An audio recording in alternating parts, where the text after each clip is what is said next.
Sabe, geralmente quando a gente fala sobre um diagnóstico médico, existe uma expectativa de, tipo, precisão milimétrica, né? Com certeza, é bem preto no branco. Exato.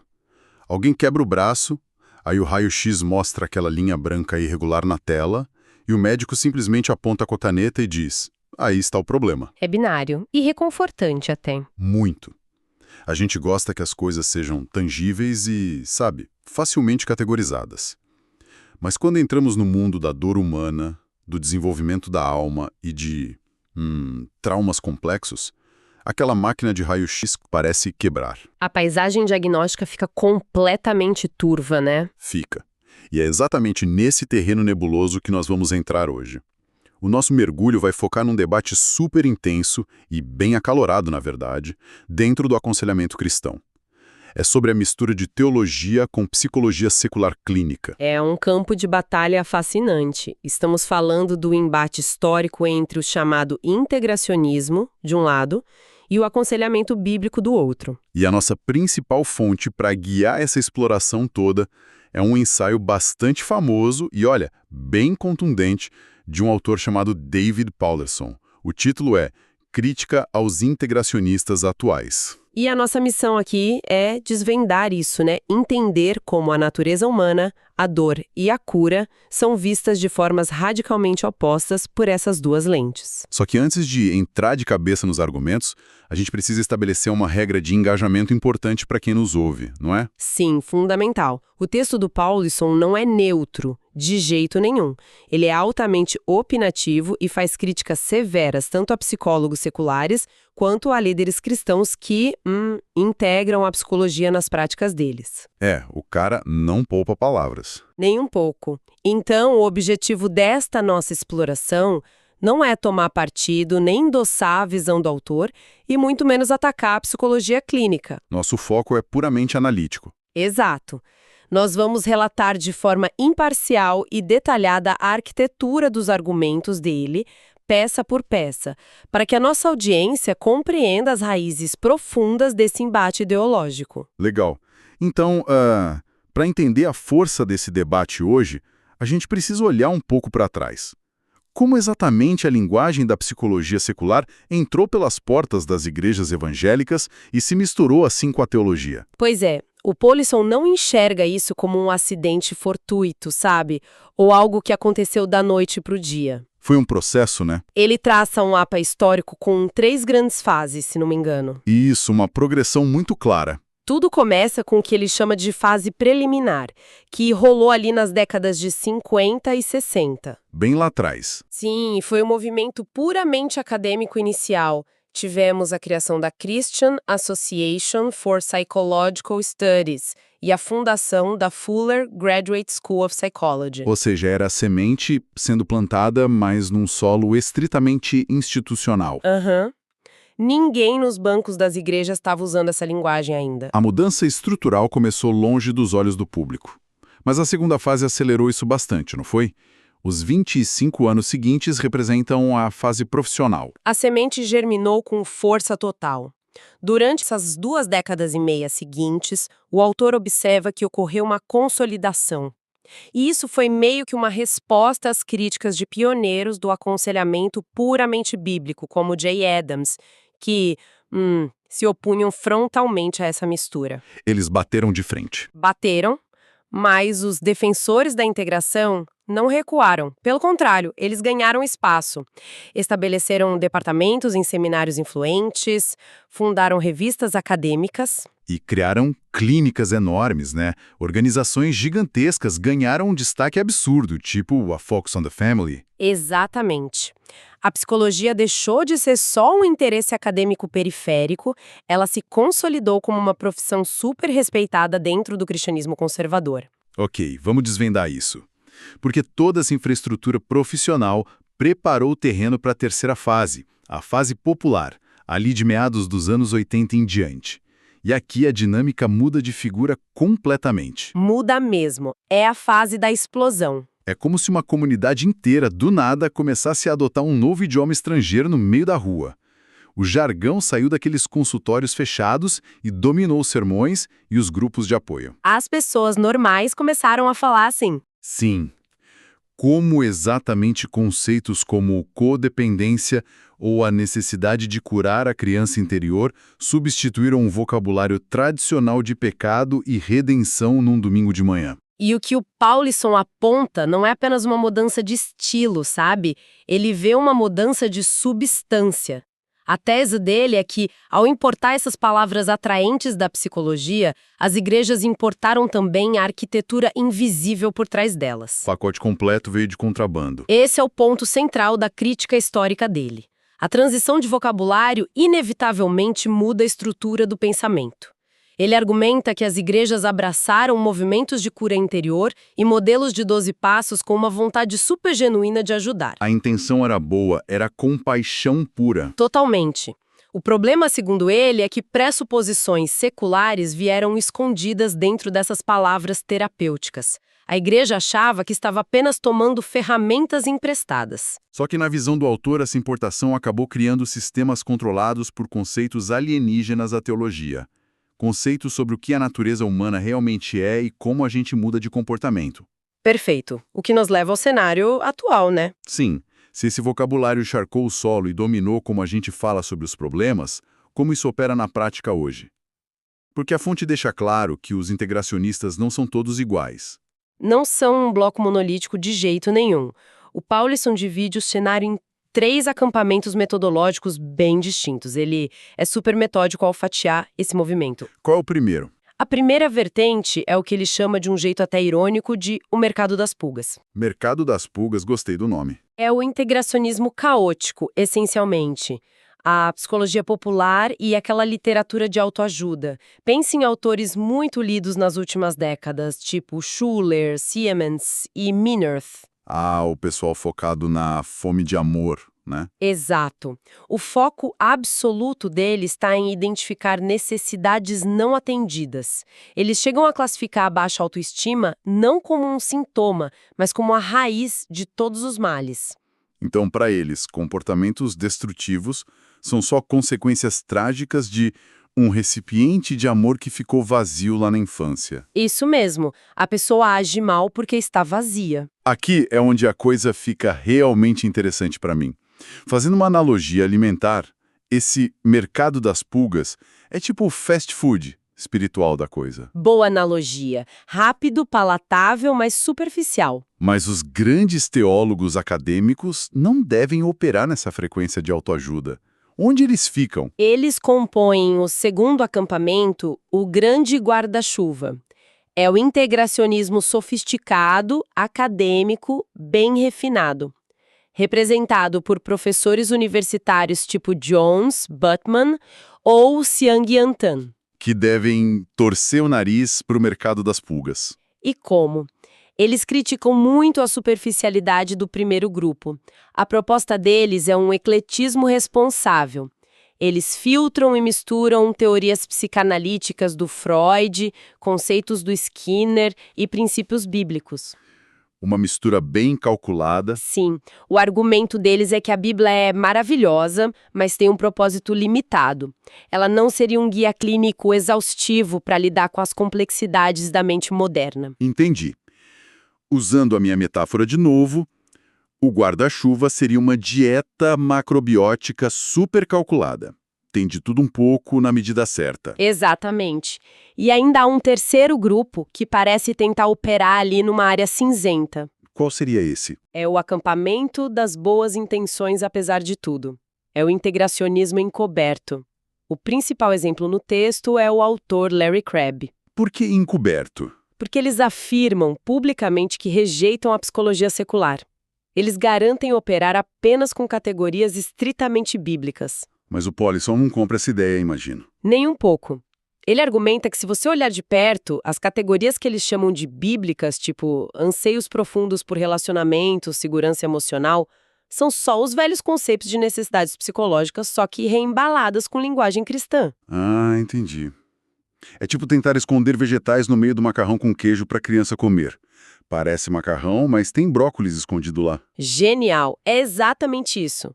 A base de operação deles ainda é a necessidade ferida, não a adoração. Mas espera, se eles são tão diferentes entre si, fast food, dieta macrobiótica e vegetal escondido, por que o Paulson coloca todos eles no mesmo balaio e rejeita os três com a mesma intensidade? Porque a rejeição dele não se baseia nos métodos de cada grupo. Ele foca no núcleo filosófico invisível que une os três. Ele aponta para um choque colossal entre dois conceitos: necessidades versus pecado. Como assim? Ele afirma que todos os três acampamentos cometem dois erros de fundação gravíssimos. O primeiro erro está na antropologia, ou seja, na definição fundamental do que o ser humano é. E como eles definem a natureza humana de forma tão diferente da teologia tradicional? Todos os integracionistas acreditam, no fundo, que o núcleo do coração humano é caracterizado por necessidades não atendidas. A essência da pessoa em sofrimento é ser um coração ferido, uma vítima de um ambiente que falhou com ela. E o que a Bíblia ensinaria na visão do autor? Algo diametralmente oposto. Que o coração humano não é definido por necessidades passivas, mas por adoração ativa e idolatria. A pergunta essencial não é quem me feriu, mas sim quem ou o que me governa agora. O homem não é vítima passiva do ambiente, ele é um agente que serve a Deus ou aos próprios ídolos, como o controle ou aprovação. Exato. É uma mudança gigantesca de paradigma. Mas então, o que tudo isso significa na prática? Porque, olha, precisamos aterrar isso na realidade brutal do sofrimento humano. Com certeza, a teoria precisa encontrar a prática. Sim. Se uma pessoa está em agonia emocional intensa porque foi abusada na infância, o integracionista diz que o recipiente de amor dela está quebrado. Mas o Paulson diz que o coração dela é uma fábrica de ídolos. Soa muito forte, soa incrivelmente insensível e até cruel. Reclassificar a dor e a carência de uma vítima de trauma como um pecado de idolatria. Como Paulson justifica essa mudança radical sem destruir a pessoa que já está sofrendo? Essa é a objeção mais comum. E é onde o debate atinge a temperatura máxima. Mas o argumento do aconselhamento bíblico não é negar o trauma de forma alguma. Ele não ignora o que aconteceu com ela. Não. Paulson não diz que o abuso não é uma atrocidade. A dor é tragicamente real e Deus se importa com essa injustiça. Mas a lógica teológica dele baseia-se no primeiro mandamento, focando implacavelmente na fonte da verdadeira cura. Como o primeiro mandamento, muda o diagnóstico clínico. Pensa bem, se o problema central dessa pessoa for diagnosticado apenas como uma necessidade emocional que não foi suprida no passado, a cura vai depender de suprir essa necessidade através de outras pessoas hoje. E pessoas falham. De falhar, o cônjuge pode falhar. Isso prende a pessoa num ciclo infinito de frustração. A cura sempre depende de algo externo que ela não controla. A pessoa fica eternamente refém de buscar uma reparação que o mundo pode nunca dar para ela. Exatamente. Porém, o conselheiro bíblico tenta ajudar a pessoa a perceber que, no meio da dor muito real dela, ela começou a exigir que o mundo lhe desse amor perfeito ou segurança absoluta. Ela elevou essas necessidades acima de tudo. Ela elevou necessidades legítimas acima da confiança em Deus. Quando essas necessidades viram exigências absolutas para a felicidade, elas se tornam ídolos. E aqui está a grande virada, o pulo do gato. Qual é? Diagnosticar essa idolatria não é uma condenação, é uma porta de saída.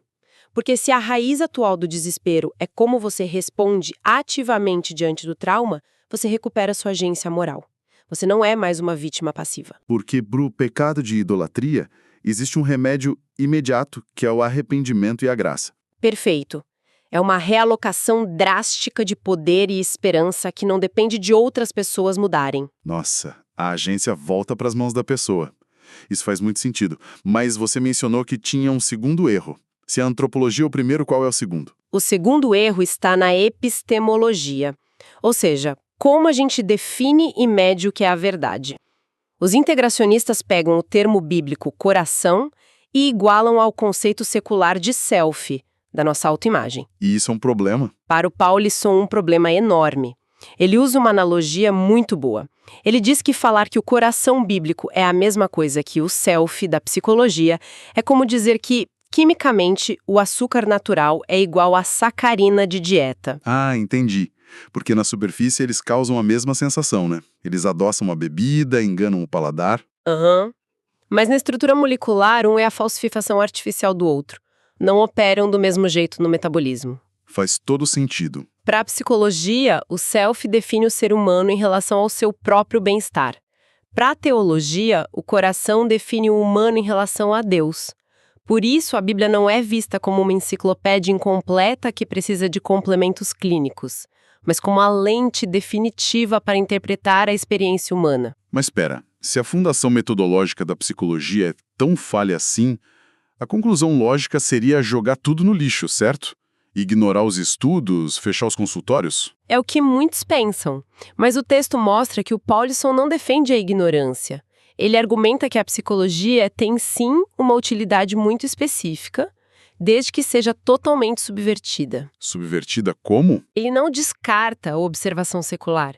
Ele dá uma analogia ótima de uma esposa não cristã profundamente irada com o marido cristão. Imagina a cena. Pois é, ela aponta o dedo e diz: você é um viciado em trabalho, é mesquinho com o dinheiro e cada palavra sua é áspera e defensiva. Uma avaliação brutal, mas talvez seja precisa. Cirúrgica. Ela pode estar descrevendo o comportamento dele com perfeição matemática. A observação fenomenológica está corretíssima. Mas e aí? Aí que o conselheiro teológico percebe que a estrutura de interpretação dela está distorcida. Ela exclui Deus da equação e foca nela mesma. Você está me ofendendo e não atendendo às minhas necessidades. Ela ignora que o problema real dele é uma rebelião de orgulho contra Deus. Paulson argumenta que as teorias psicológicas fazem a mesma coisa. É tipo ler um mapa anatômico incrível, feito por um médico genial, mas que não acredita que o sistema nervoso central exista. Nossa, que exemplo perfeito. Eles mapearam as veias e os órgãos com uma precisão assustadora. A observação está toda lá. Mas se você seguir a recomendação deles de como curar a doença, você vai piorar, porque eles ignoram a central de comando do corpo. A observação é útil, o diagnóstico final, não. É a diferença básica entre descrição e prescrição.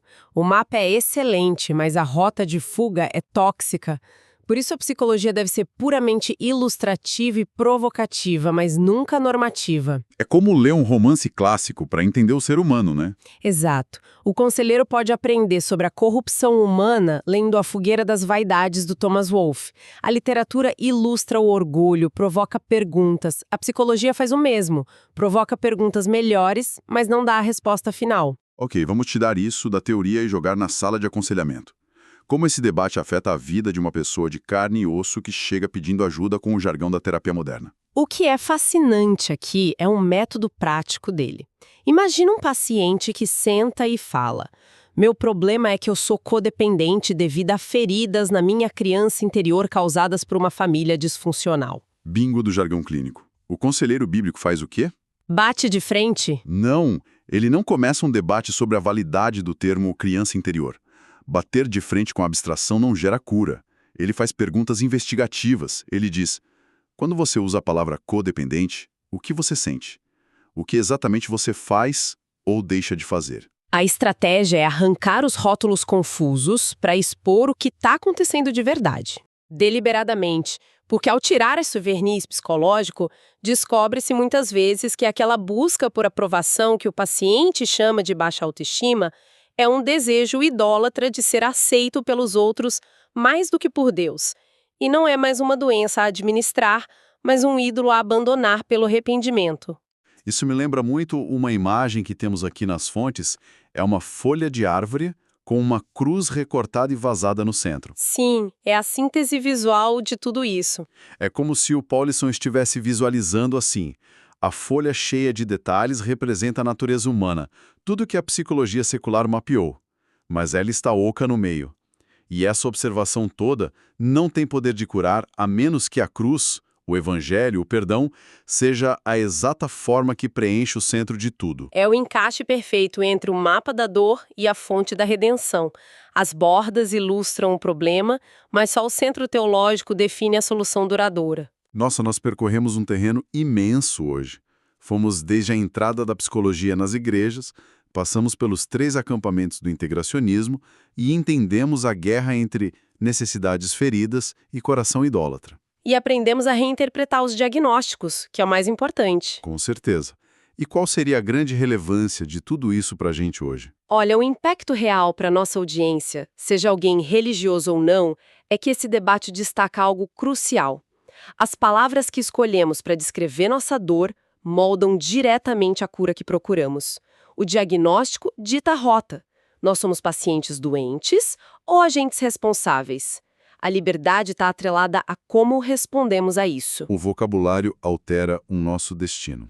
E isso me leva à pergunta que quero deixar para todo mundo refletir por conta própria enquanto a gente encerra. Manda bala. O que acontece conosco se essa linguagem moderna que chamamos de terapia, palavras como tóxico, limite, codependência, gatilho, não nos deu apenas novos termos para conversar no café, mas secretamente reescreveu o que acreditamos sobre a nossa própria responsabilidade moral, muito antes de sequer pisarmos no consultório de um terapeuta? Será que perdemos o controle do nosso próprio diagnóstico sem perceber? Fica a reflexão para vocês continuarem curiosos. Até a nossa próxima exploração.